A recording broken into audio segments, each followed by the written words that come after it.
haven't already guessed, I fixed my camera and I've got myself a new lens.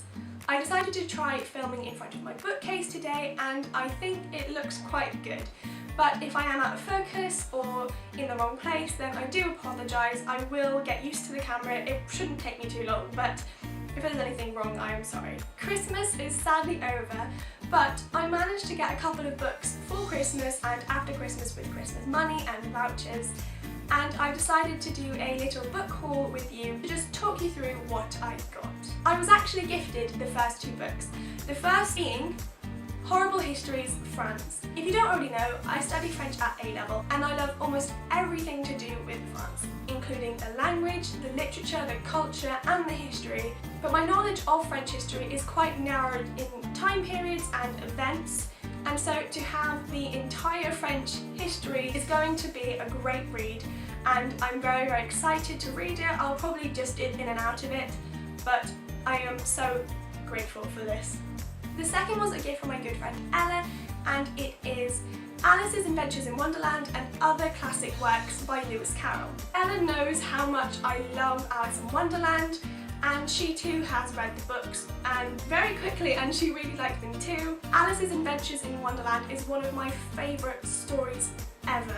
I connected so much to Alice as a character, and not just because our names are similar. This is an absolutely beautiful edition, and it includes some of Lewis Carroll's other works, including poems and short stories, which I am ridiculously excited to read because I love the whimsical way he writes. The next books I bought myself with either book vouchers that I got for Christmas or money that I got for Christmas. The first being Saga Volume 2. I read Saga Volume 1 just before Christmas Day and I absolutely loved it. The series is full of action and humour and everything you could want from it. The illustrations are beautiful and I just love everything about it.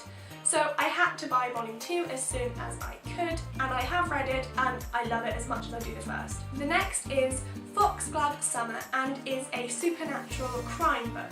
Again, if you didn't already know, I also study English literature at A-level, and the genre we're currently studying is crime, so I'm reading as much crime fiction as I can, and I've come to really enjoy the genre. I decided to read this one because it seems like a bit of a hybrid novel between crime and supernatural. I've also seen this recommended in numerous places and decided that I'd give it a go. I don't know too much about it, but I look forward to reading it.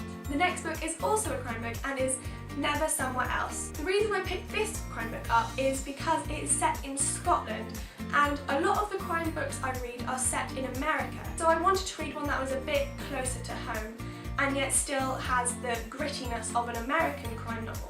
Again, I don't know too much about this, but I'm very excited to read it. It's had a very good write-up and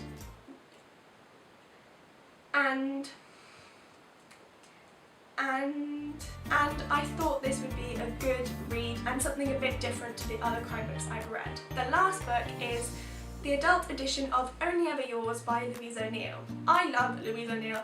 I'm not going to lie about it. She is incredible. I love both of Louise's works. It feels very odd calling her Louise, like it's too familiar. If you're watching this, I'm sorry.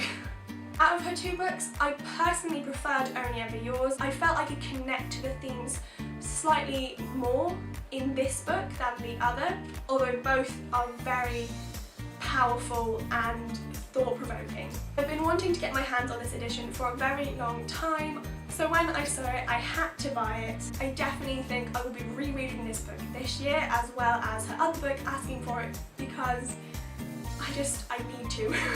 I realise I said finally for the last book, but it isn't actually the last book. It is this one. I haven't yet unboxed it because I wanted to film me doing it, and so I'm about to. I participated in a competition with Maximum Pop Books on Twitter, and I was lucky enough to actually win it, and so I've been sent this by Bloomsbury, and it is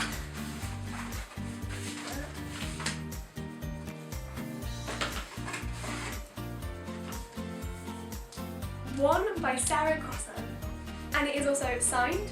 I have been wanting to buy this book for such a long time. Jasmine recommended this book to me, she absolutely loved it, and I trust her judgment completely, and so have been trying to get my hands on it for a long time. I've been waiting desperately for this to arrive, and now it's here. I am is written in verse and I've never read anything like it before. Thank you to Maximum Pop Books for giving the opportunity and for getting me the book, and to Bloomsbury as well for providing it. I hope you've enjoyed the video. Let me know if you've got any books for Christmas or read any of the ones that I got. I'd love to know. So thank you for watching and I'll see you when I see you. I'm not sure if you're going to be able to see this, but look at the Christmas jumper I got from my brother. It's a Game of Thrones one and is the coolest thing that I will ever wear in my life.